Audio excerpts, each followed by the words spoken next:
written in Mark 12:41 and 42, also recorded in Luke chapter 21. Habang binabasa ko po siya ay an old story, very familiar, but may mga istorya po na sadyang makapangyarihan po eh. A very short story, ilang talata lang po, no? Verse 41 to 44, pag tinignan natin, maiksi lang yung, but highly instructive. The story ay, pag tinignan mo ay napaka-powerful ng istorya. Pregnant with messages. Buntis na buntis siya sa mensahe kung talagang uunawain natin. So I pray that this morning ay masagot natin yung tanong na nilagyan ko po ng title na Who Gave the Most That Day? Sino nga ba ang totoong nagbigay? A closer look at the widow's offering. Susulyapan, sisilipin natin ang malapitan itong kwento. Alam ko po na, alam niyo po sa banal na kasulatan, kung may mga persona na masyadong malapit sa puso ng Diyos, alam niyo po kung sino? Lahat naman malapit. Pero napakalapit sa puso ng Diyos ng mga widow. May widow po ba na nakaupo sa service ngayon? Nahihiya akong tanungin kayo, pero taas po yung kanang kamay. Nakakita po ako ng ilan. Hindi ilan, marami. Gusto ko pong sabihin sa inyo sa panimula na masyadong special sa Diyos ang mga widow. Basahin ko po saglit yung, kasi yung kwento about the widow eh. Exodus 22:22 to 23. Mababasa niyo po diyan sa biblical days, they considered yung position nila as the lowest. Siguro because they don't have power, they don't have prominence, wala silang posisyon para protektahan ng sarili nila. Umaasa sila sa proteksyon ng ibang tao. Kaya ang sabi ng Panginoon, tingnan niyo po yung puso ng Diyos. Do not take advantage of a widow or orphan. Tingnan niyo, makikita niyo yung heart ng Lord eh, sa kanyang utos, sa kanyang salita. Refleksyon ng puso ng Diyos. Sabi ng Lord, huwag kang magte-take advantage sa isang widow or isang ulila. Tapos sabi pa ng Lord, if you do, and they cry out to me, I will certainly hear their cry. So makikita mo, wow, this is the God we serve. Sa mga dumadaing, humihikbi, ang Diyos ay nakikinig. Basa pa po ako ng ilan para lang mapaganda natin yung pag-aaral. Deuteronomy chapter 24:19 to 20. Iniutos ng Panginoon, pakita natin na pagka nag-harvest po, kasi alam naman natin ang bayan ng Israel, kuha niyan agricultural Dahil wala nga silang trabaho, pag nag-harvest na po, sinasabi ng Lord, huwag niyo naman kuhaning lahat. Maghuhulog kayo, hayaan yung may nahuhulog. Sino po rito nakaranas na namumulot kayo ng palay? Yung mga taga-probinsya, alam nila yan. Pinupulot yung mga nahuhulog. Yeah. And during that time, yung mga nahuhulog po ay sinabi ng Lord, huwag niyo naman kuhaning lahat. Again, makikita mo yung heart ng Lord. Huwag naman ninyong i-harvest lahat na wala nang ititira doon sa mamumulot, sabi ng Lord. Hayaan yung mga widow, yung mga fatherless, may mapulot. So that the Lord your God may bless you in all the works of your hands. Kapalit naman nun, pag ginawa mo yun, sabi ng Lord, the Lord will bless the works of thy hands. Kaya pag bukas ang puso din natin na magpala at tumulong sa mga tao, talagang nakatingin po ang Diyos. So, with that in mind, medyo sisilipin po natin yung kwento na ganito po yung ating kaisipan. Maging sa bagong tipan, ayokong ma-miss po ninyo sa aklat ng Lucas kasi sunod-sunod po yan Luke 7:12 to 15, widow din Nasa lubong ni Jesus yung libing ng isang libing, and as he approached the gate, sabi po, nakita niya yung nanay, isang widow na umiiyak sapagkat namatay yung kanyang kaisa-isang anak.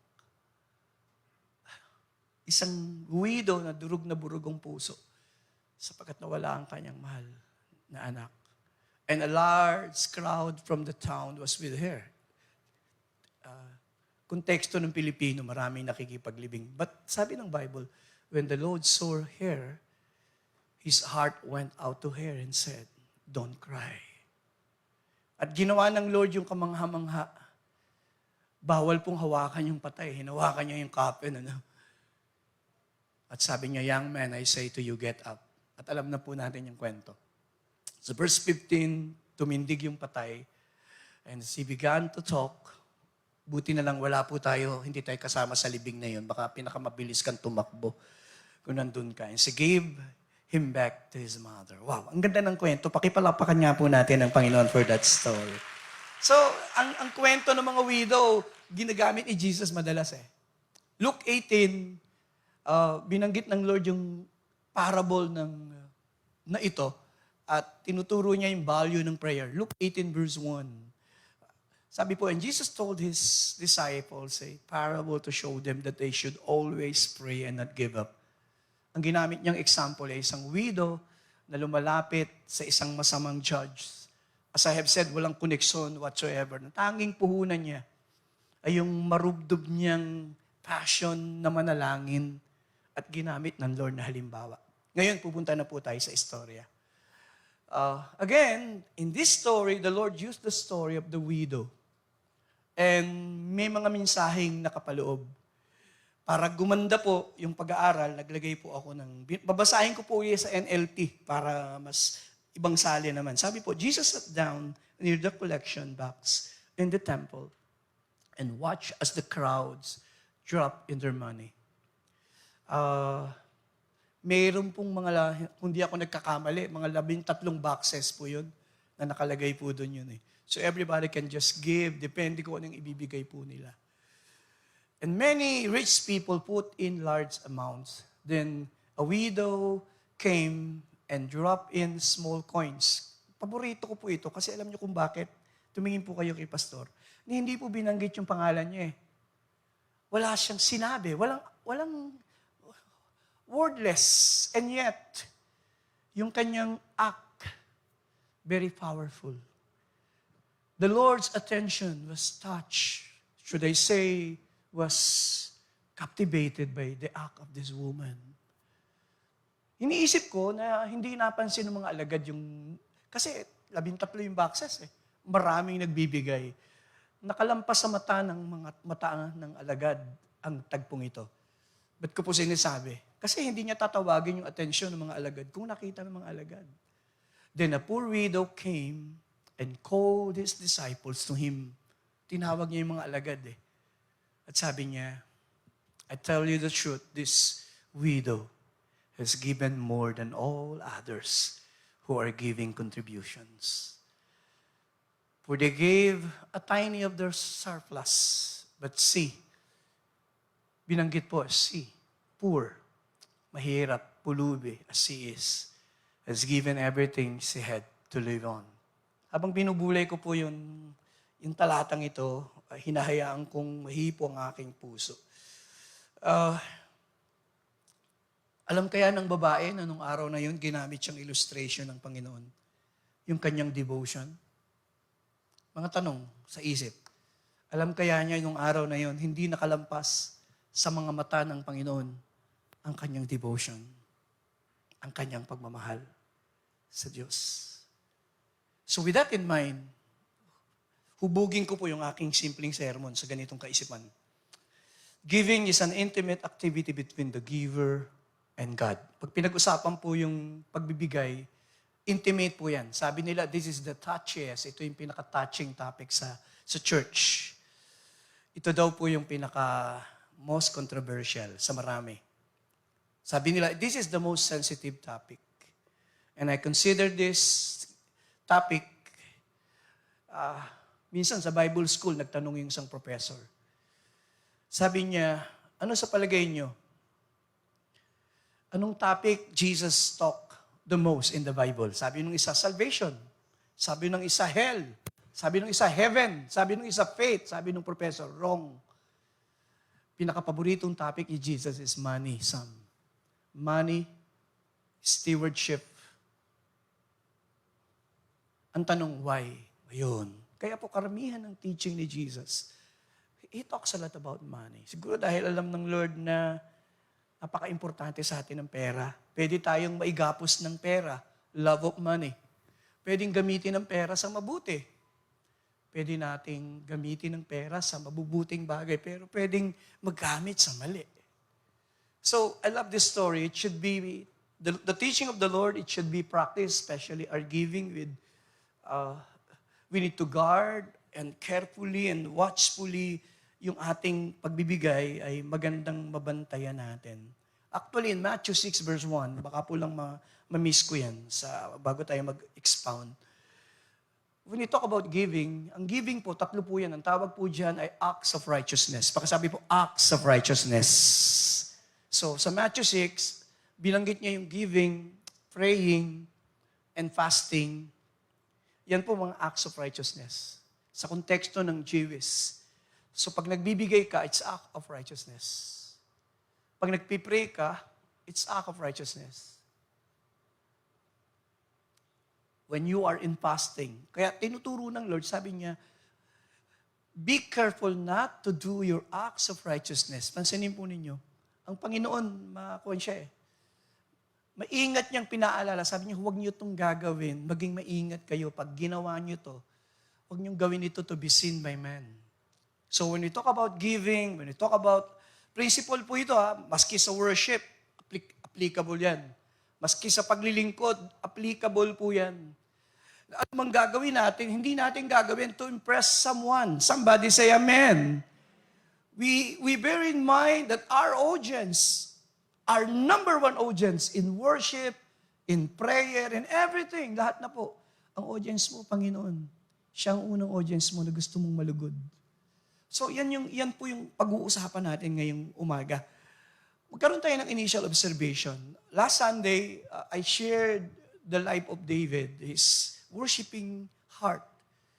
At alam niyo po, sa panulat ng Bible, ang Bible minsan may tinatawag na contrast. Pagkasabi po, contrast. Para mapalutang, mapaganda yung tinuturo, laging may contrast.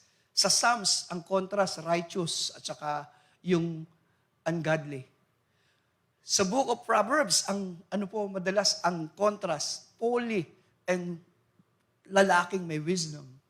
The other Sunday, pinag-usapan natin si David. Gumanda po yung kwento sapagkat si David, a man with a heart for God. Because the first act of David was to bring the Ark of God's covenant. Yung asawa naman niya na anak ni Saul, kontra sila. Si Michal, walang puso sa Diyos. Kaya lalong lumutang yung ganda ng kwento sapagkat may contrast. Sa New Testament, maganda yung kwento, di ba? Binasag ni Mary yung mamahaling pabango. Lumutang uli ang devotion ni Mary sapagkat may isang Judas. God knows who does not pay. Nabasa ko sa tricycle yun. But kidding aside this morning, andun yung contrast Lumutang yung ganda ng ginagawa ni Mary sapagkat may isang Judas na pinupulaan ng ginagawa ni Mary at sinasabing, sayang yan, sayang yan. Ano pong ibig sabihin? Ganyan po minsan ang panulat sa Bible.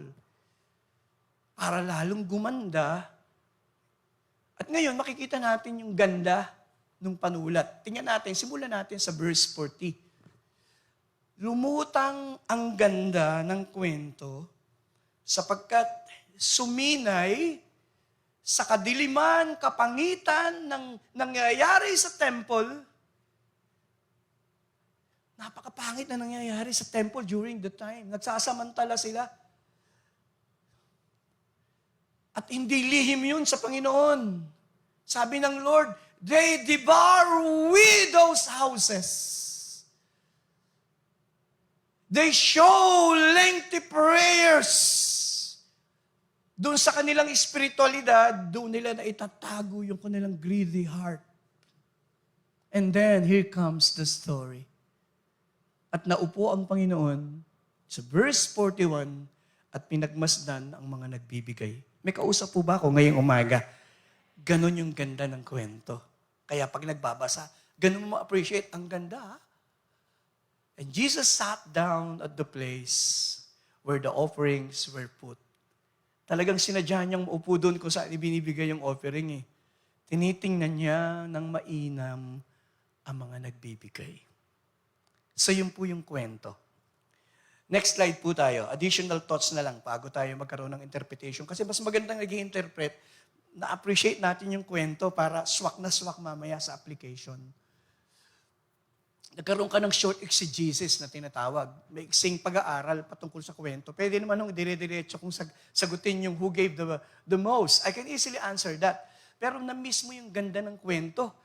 Kasi, bago nagkaroon ng application, may mga nangyayari sa paligid. Yun po ang importante sa tinatawag na hermeneutics. And pumupunta ka sa homiletics, saka mo nilalagay sa sermon, nilalagay mo sa magandang lalagyan yung mensahe mo. Number one, this is not a parable. Hindi po siya parabola. This is a real person observed and commended by Jesus. Based on the story, hindi siya parabola, kwento siya, totoo. Totoong pangyayari, totoong nangyari. And the Lord commended her. Ang maganda sa kwento, hindi nga niya alam na ginamit siyang model ng Lord. Nung araw na yun, sabi ng Lord, di ba lahat naghulog? Alam niyo ba na yung naghulog na babaeng ito ng 2 kusing? Sino po umabot pa sa kusing ginagamit? Inabutan ko yun kasi magsi-60 na ako next year. Happy birthday sa akin. Yung iba ayaw magtaas ng kamay. Panahon pa na nga po, buhay ka na eh.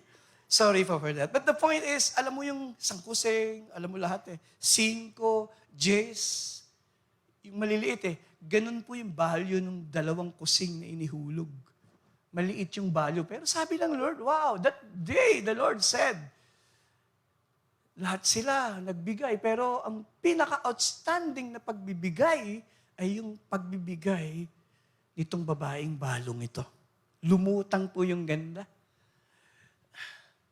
And this message is brimming with so much. Alam niyo po, pag ito ay aaralin ninyo, naku po, malalim, marami. Parang simple lang ang istorya, the more na binabasa ko. But the more na binabasa ko po siya, the more na hinahalukay mo, the more na nakikita mong malalim ang mensaheng gustong ibigay ng Panginoon sa bawat isa. Ang pakiusap ko po ay dali natin yung mensaheng ito sa kaibuturan ng ating puso. As I have said, the story, medyo kuman po solemn moment po ito nung binabasa ko nung araw na yun. Tingin po kay Pastor, sana masalamin mo yung relasyon mo sa mga pagpapalang mayroon ka. Sana ngayong umaga, as you listen to this sermon, masalamin mo yung relasyon mo sa possession that you have today. At tatanungin mo yung sarili mo.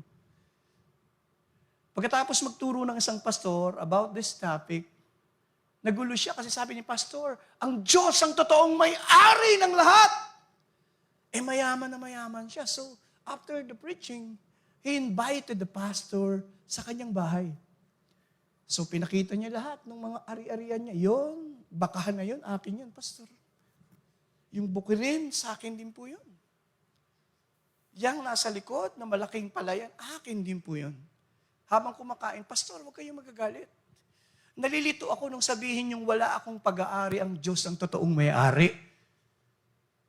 Pastor, pwede bang ipaliwanag nyo? Hindi sumagot si Pastor. Sabi niya, kainin muna natin itong masarap na steak. Pagkatapos kainin yung masarap na steak, sinagot niya yung tanong. Sabi niya, sasagutin ko na yung tanong mo. Gusto kong itanong mo yan sa akin after 100 years from now. Then I will answer you. Kung sino ang totoong may-ari ng bakahang yan, ng bukiring yan. After 100 years from now, lahat ba ng mayroon ka, ikaw ang totoong may-ari? Give me a good answer. Maybe 50 years from now, sino nga ba ang totoong may-ari?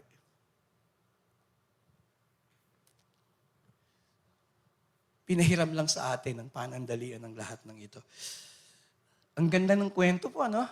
Because in the midst of the ugliness and false worship dominating the temple, here comes a widow na pwedeng magdahilan sapagkat siya'y mahirap. Makakaisip siya ng pinakamagandang excuse for not giving. Pwede ho ba kayong tumingin? Believe me. Because she's poor, she's a widow. Pwede niyang sabihin, hindi kailangan ng Diyos ang 2 kusing ko. sapagkat sobra-sobra na yung binigay ng mga mayayaman. But the good thing about the story, hindi tiningnan ng Lord yung dalawang kusing. Tiningnan ng Lord ang kanyang puso at ang kanyang devotion sa Panginoon. Pakipalakpakan nga po natin ang Panginoon ngayong umaga. Ayan, pwede na tayong mag-interpret ng konti. Ayan, sige, simulan na po natin ang daming pasakalya ni Pastor. Let's talk about the observation.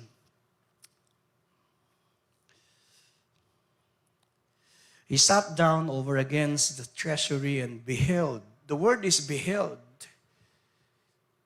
Yetoreia in Greek. The verb is in the imperfect tense, suggesting it is not just a passing glance. Hindi siya napatingin lang, no. Sadyang pinagmasdan niya. Sadya niyang binusisi. Sadya niyang tiningnan.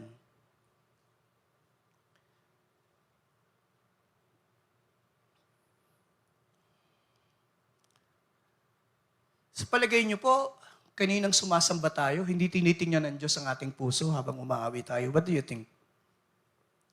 Kaninang umaga pa lang na nagbalak kang pumunta sa service na to at nagbihis ka. Nalihim kaya sa Panginoon how excited you are? May kausap po ba ako ngayong umaga? Yung first time na umupo ka uli sa service na ito at sabi mo, Pastor, first time ako after 2 years. I am so excited, Pastor. May kausap po ako? Nalihim po ba sa Diyos yun? Hindi. Yes, the context is about giving. But as I have said, the principle you can apply sa ating buhay. Inoobserbahan ba ng Diyos kung paano ka nagtaas ng kamay kanina? Somebody say amen. Inoobserbahan ba ng Panginoon kung paano kang umawit at sabi mo, all the heavens shout your... Kamuntik mo nang nasi ko yung katabi mo. Beautiful is our God. Believe me, walang nakalampas dun. Pati yung pagtulo ng yung luha na lihim mong pinapahirang kanina sa pagsamba, ay nakita niya. That is the word na ginamit po. He's watching them. Uso ngayon yung CCTV. Taas nga po yung kamay ng may CCTV sa bahay. Hihiramin ko po. Hindi po. You know what is a CCTV? It's all about. Di po ba? Kagaya ngayon, may maliit kami CCTV sa bahay. Kahit ngayon, Romel, pag tinignan ko sa cellphone ko, makikita ko ano nangyayari doon sa harap ng bahay. Kung may nagtitinda ng taho, kung may pumaparada, because you have a CCTV. What is my point? The CCTV gives you an advantage, additional na mga mata. May kausap po ba ako? Hindi kailangan ng Panginoon ng CCTV. Because the God we serve, nobody can hide from this God. Sabi po ng Hebrews 4:13, and there is no creature hidden from His sight. Sinong pwedeng magtago sa Diyos? Sino sa atin ang pwedeng maglihim sa Diyos at sabihin, hindi nakita ng Diyos ang laman ng isip ko at inisip ko at binala ko at binulong ko sa katabi ko at binala kong gawin. Oh, come on. Ilagay po natin sa isip natin. Doon magsisimula yung fear of the Lord. Knowing God can see everything. That the sin we are doing na lihim ay isang scandal in heaven because God can see it and nobody can hide it. This is the God. Pastor, hindi lang po giving. Pakita ko po saglit bago po pumunta sa pangalawang puntos ko. Revelation chapter 2 verse 2. Tingnan niyo po. Hindi lang yung giving ang tinitingnan ng Lord eh. Sabi ng Lord sa church ng Ephesian church, I know your deeds. You see? I know your hard work. Hindi lang yung pagbibigay talaga eh. I know your perseverance. Paano ka nagpunyagi? I know that you cannot tolerate wicked men. I know that you have tested those who claim to be apostles, but are not. And how? And have found them false. Next verse. Nagpatuloy yung pagpapahayag ng Diyos sa church eh. You have persevered. Repairing ito sa mga Kristiyano, and have endured hardship for my name. Sabi ng Lord, alam ko yung pagtitiis mo sa pangalan ko. Alam ko kung paano ka nilalait dahil lang sa akin. Alam ko yun.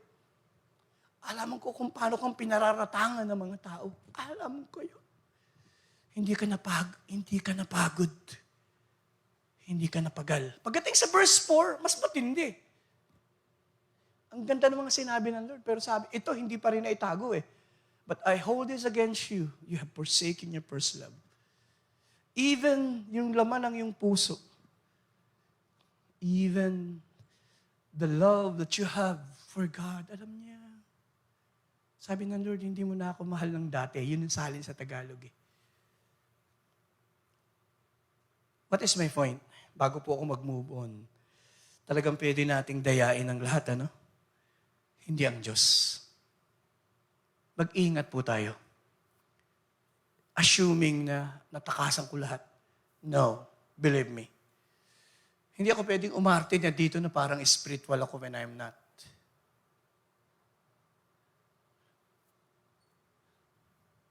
Paano kung patayin ako ng Diyos?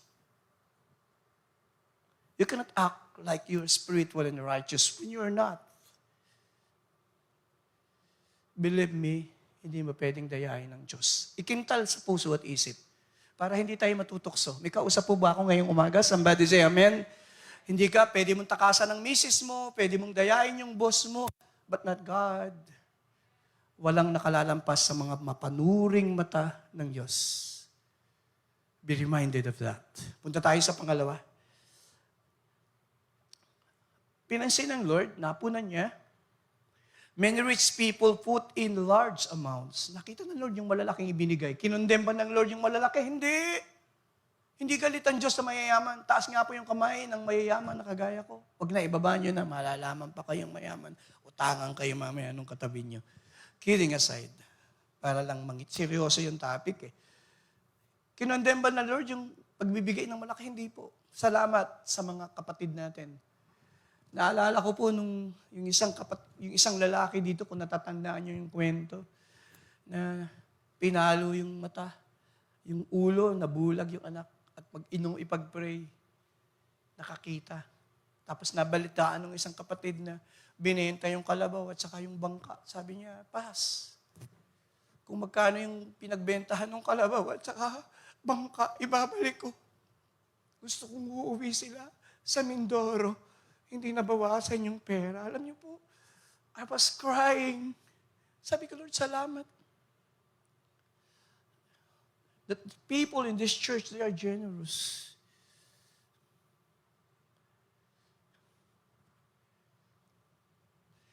Hindi po galit ang Diyos sa contribution ng mayaman. Maling interpretasyon po yun. It so happened, tingin po kay Pastor, para maging maayos sa interpretasyon, it so happened, ginamit ng Lord yung word, yung contrast sa comparison. It so happen, there is contrast, there is comparison. Gusto lang ipalutang ng Lord yung ganda.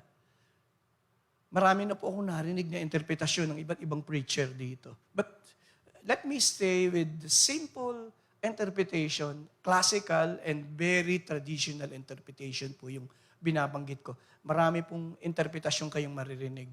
But let me stay with the context. And he put in large amount. And then, the story.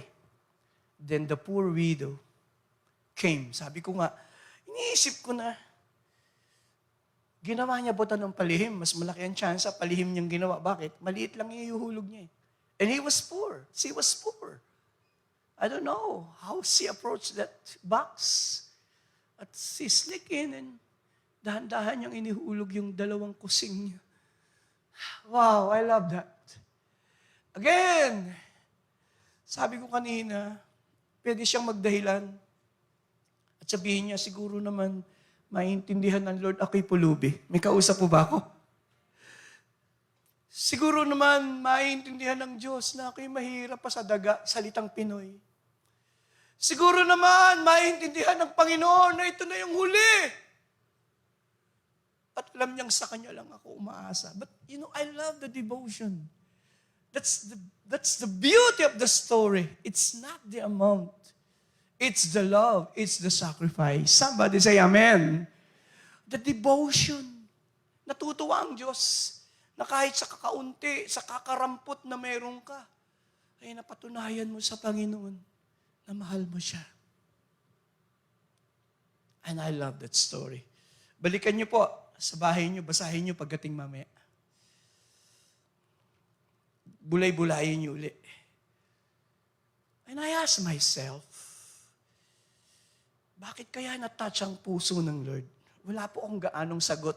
Pero may isang sagot sa puso ko. Nasa lamin ng Panginoon na foreshadow niya mismo ang kanyang sarili. Sapagkat palapit na ang krus, ang lahat ay ibibigay niya para sa makasalanang tao. Upang ang tao ay maligtas, kailangan niyang ibigay ang lahat hanggang ang kanyang kahuli-hulihang patak ng kanyang dugo sa makasalanang tao. And the way I ask myself, sabi ko, Lord, you sow your giving heart to her. You sow to her your sacrificial spirit na meron ka. Bibilisan ko na lang po. Just give me, kaya pa ho ba niya? 10 more minutes. Gawin na po nating 15. Sapagkat yung 15 malapit sa 17 yun eh. Let's talk about the evaluation. The Lord evaluated their giving. Nakakita po ako ng 3.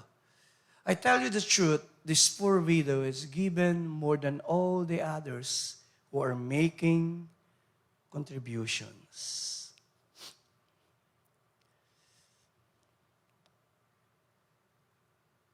Alam niyo po, sa banal na kasulatan, may mga season na, ang tawag ko po, pakisabi po, teaching moment. Naku, wala na po akong kausap. Teaching moment. Minsan yung mga senaryo, ginagamit ng Lord para magturo. Pagkatapos niyang makita ang nangyayari at nangyari, ginamit niya to para magturo.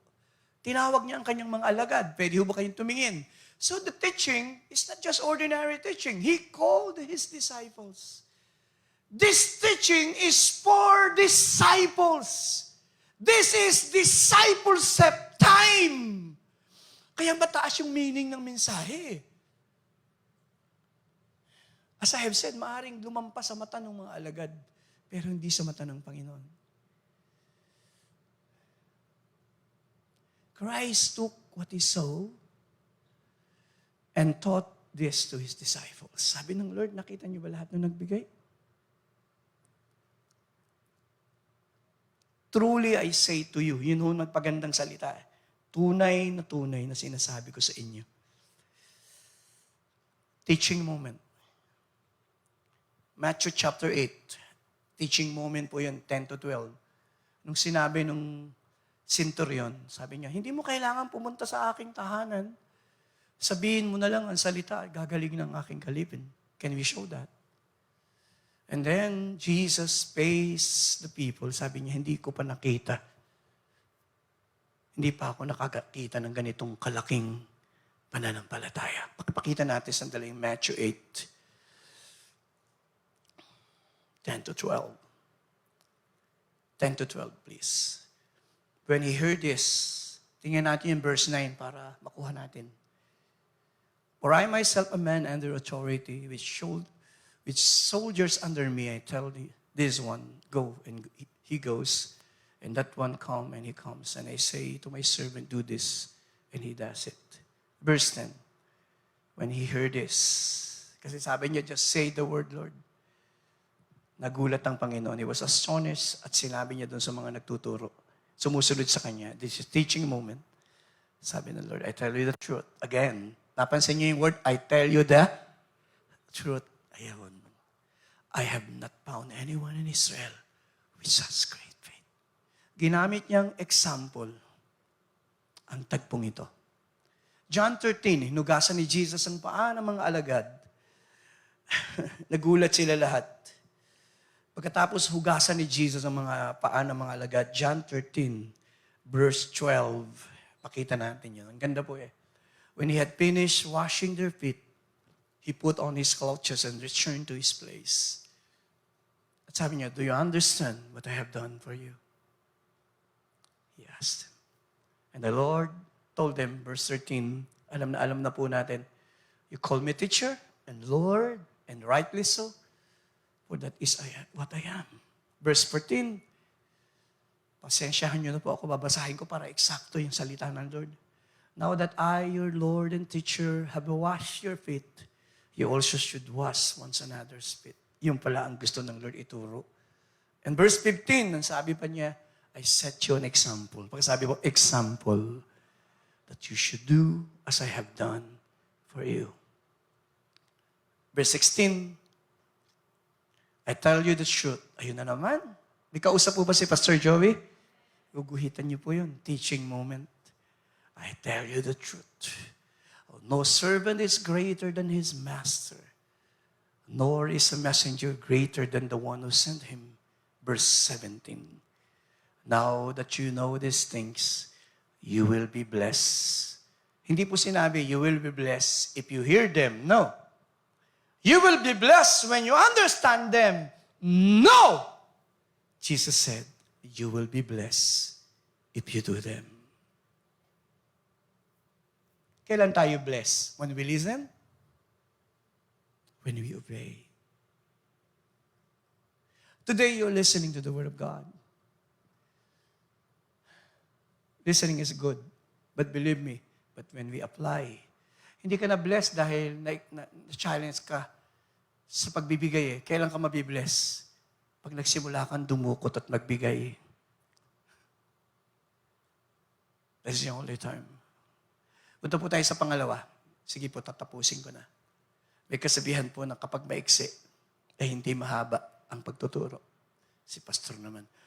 The Lord Jesus evaluate the cost of the gift to the giver. As I have said, no one celebrated the giving of this woman that day. Walang nag-celebrate. Only Jesus. Her devotion had captured Jesus' attention. Hindi po ba yun naman ang masarap? Malampasan at hindi man makita ng kahit sino yung ginawa natin. Basta nakita ng Panginoon, masaya na tayo. Somebody say amen. Somebody say amen. Hindi po lagi tayong pupurihin ng tao. Hindi ka laging magugustuhan ng tao. Hindi laging sasabihin, check. Madalas sabi siya, titigil ka bang gawin ng tama dahil hindi ka chinek? Tinuturuan tayo ng Lord ng principle eh. Just keep doing it. Anak, I know what you are doing.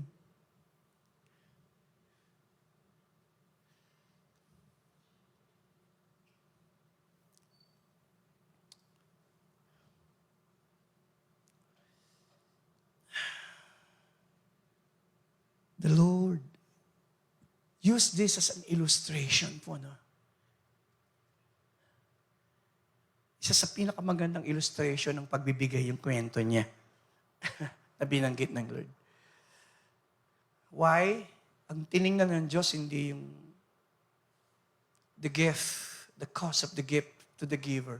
Sabi ng Lord, yung binigay nila, sobra-sobra sa kanila yun eh. Pero yung babaeng ito, yung ibinigay niya, yun na yung huling meron siya.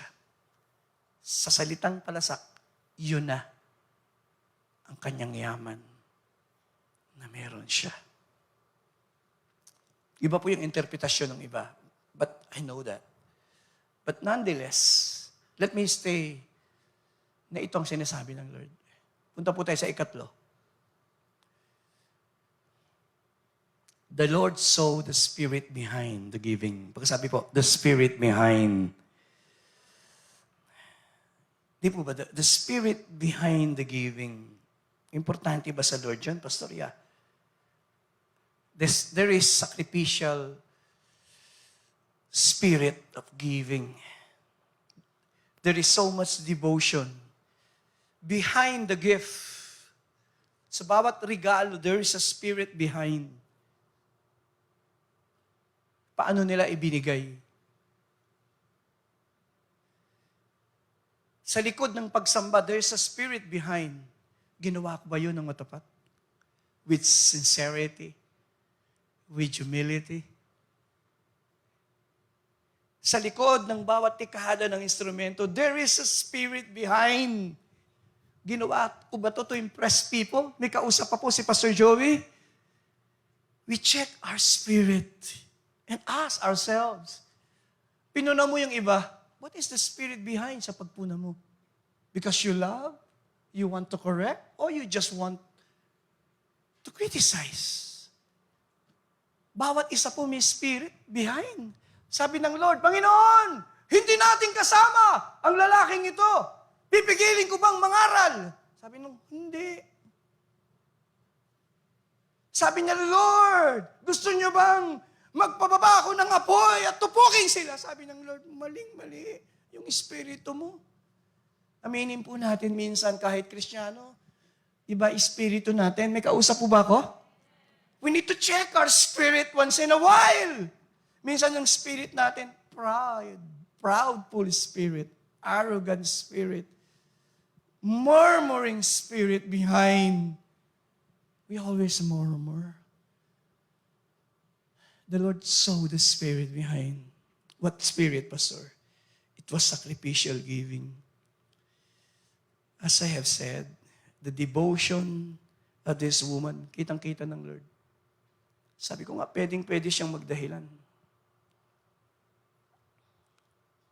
Ang prayer ko po sana, habang nakikinig tayo, chine-check natin yung ating spirit at sinasabi natin, Lord, tanggalin mo sa akin yung ganitong spirit, hindi ka nalulugo dito eh. Remove this in my spirit. Kaya nga po, and renew a right spirit within me. Naging mali yung spirito ni David eh. Kailan? Nung pagnasahan niya yung asawa ng iba. Minsan nagiging mali yung spirit natin. Agad tayo. Galit na galit agad tayo. Naging mali na yung spirit natin. But nang huli, naisip natin, mali naman eh. Tayo, sabi natin, Lord, sorry. I acted wrongly. I even exposed my weaknesses as a person. Nako, lilitaw ang iba't ibang spirito. Kasi election time. Diba? Ang mga posts sa Facebook, maging maingat tayo sa pag ini-expose mo yung spirit. Be careful. Why? We need to be careful. Behind the spirit. Minsan nagkakamali tayo. Gusto niyo po bang magkwento pa ako sandali? Last 5 minutes. Many years ago, nagpapastor pa ako sa Bulacan. Pinag-pray po ako na masakit ng dibdib. At pagkatapos ko pong ilay hands, I cast out the pain and out. Sabi niya, kumusta na po? Huminga kayo ng malala. Okay na po ako. Medyo parang may dudukutin. Sabi ko, huwag na po.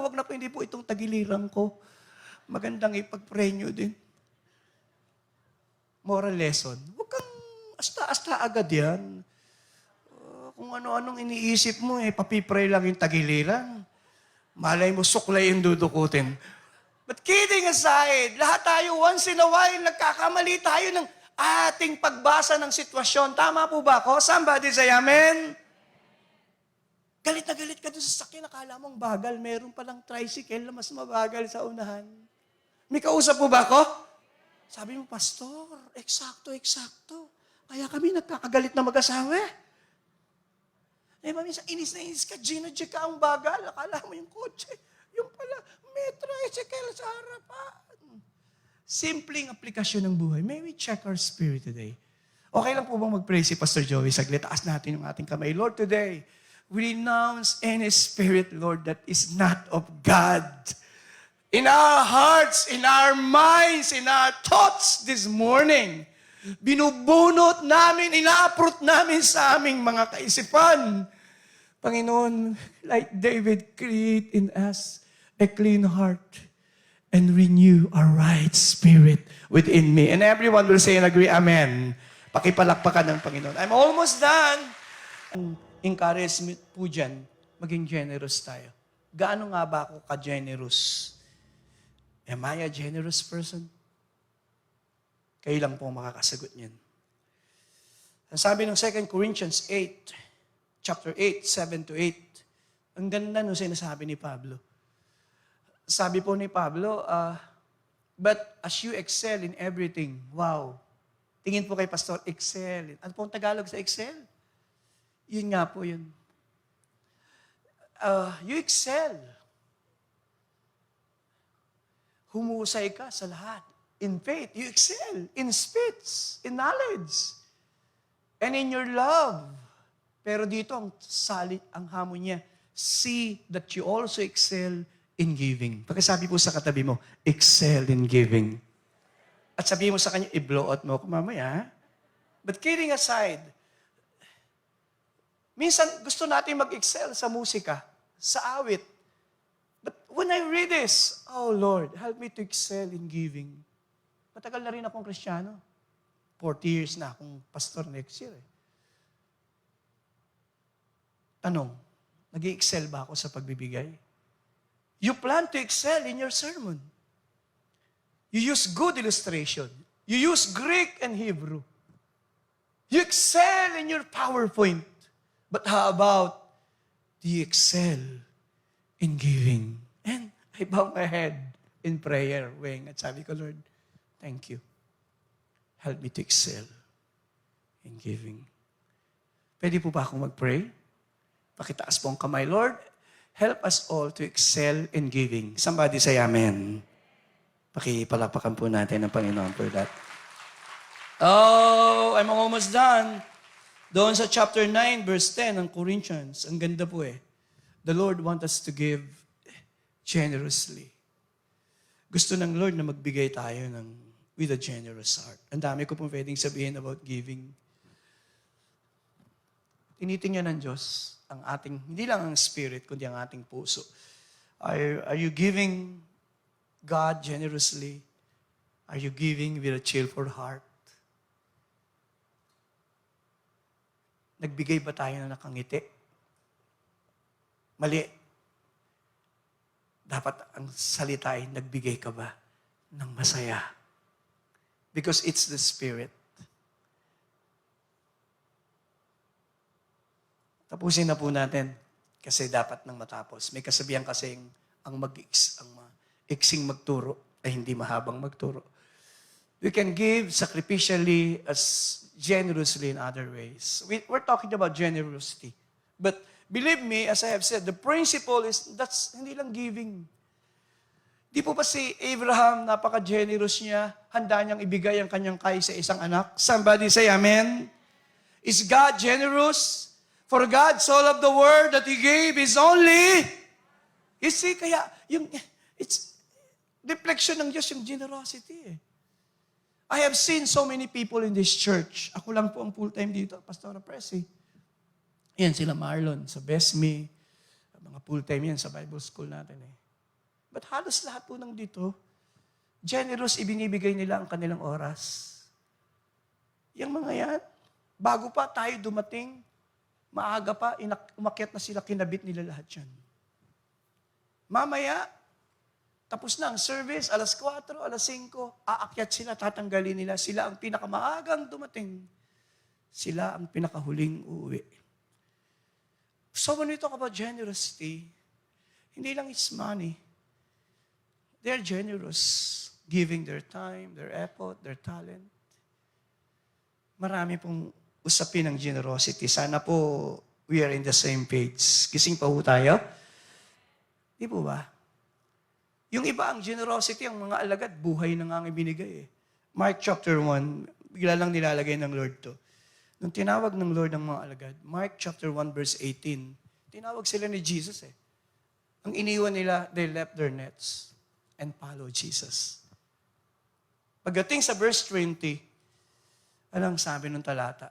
Without delay, He called them and they left their father Zebedee, referring to John and James, in the boat with the hired men and followed Him. As I have said, discipleship po yung teaching ni Jesus dito eh. Kaya dinadala ko kayo sa discipleship. Kasi ang teaching, tumingin po kayo, ang teaching, yung mga eskriba, naglilingkod for gain. But when we talk about discipleship, from the very start, pakita natin, Matthew 16:24, discipleship and serving God is about sacrifice. And Jesus said, if anyone would come after me, he must deny himself, take up his cross and follow me. Naalala ko po nung unang nag-full-time ako. That is 1987. Nagpapastor na po ako 1985. Then, I decided to go full-time. Gusto ko lang maglingkod. Natanggap ko yung love gift ko. May love gift pala. Natanggap ko yung aking love gift. Wala pong tanong dito, ganyan. Walang ganyan.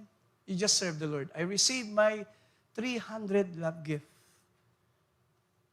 My first 300 love gift as a pastor.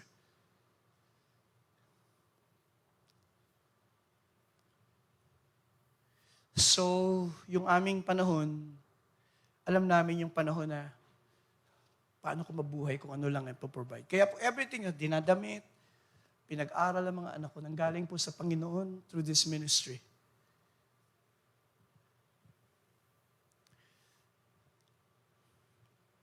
Tinuruan po tayo sa ministry ito na it's sacrifice. Of course, i-bless ka naman ng Lord pag nakita niya na tama ang puso natin. Kaya pag kinakanta, asan na si Abid, all I have needed, I had. Kanina, umiiyak si Sam, di ba na binabasa niyang, we're not consumed. Because God is faithful. Pagbabalikan niyo yung 2 taon natin sa pandemya, masasabi niyo hubang ang Diyos ay matapat na nag-provide sa inyo? Ay, naku, mahinangin yung amen. Ako po, hindi lang pandemya. Mula nang magdesisyon akong maglingkod, next year, the 40 years in the ministry. That's my 60th birthday. Kaya, wow, sabi ko, Lord, kaya pag kinakanta yung, all I have needed, I have provided. Great is thy.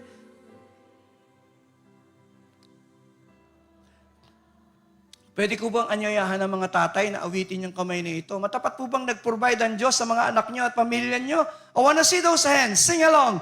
All I have.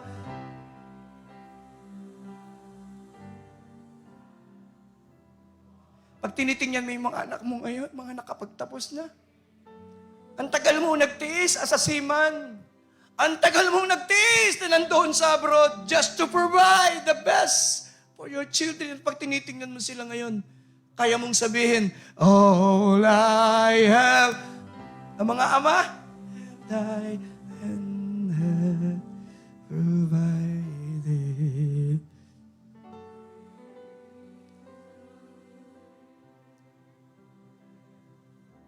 Pero alam niyo kung minsan ang nahihirapan yung mga nanay sa kakarampot na meron. Paano iba-budget, di ba? Ata-atado. Masasabi po ba ng mga nanay ngayong umaga, all I have needed, thy hand hath provided? Somebody say amen. All I have need. Sing along. Provide.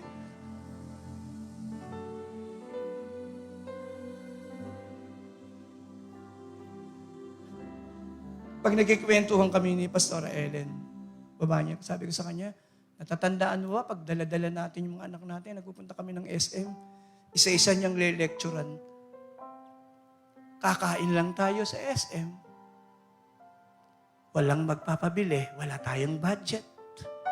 Ang budget lang natin, sasakay kayo ng ilang laruan doon, then eksakto ang kasunduan.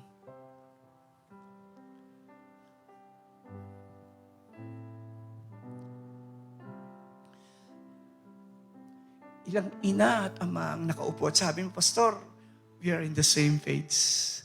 We experienced that. But God is faithful. Pang-4 at pang-5, tapos na po ako. Ang dami ko nang nasabi. We saw the grand reversal of what really counts in the eyes of God. Ngayon, alam na natin kung ano talaga yung mahalaga sa Diyos.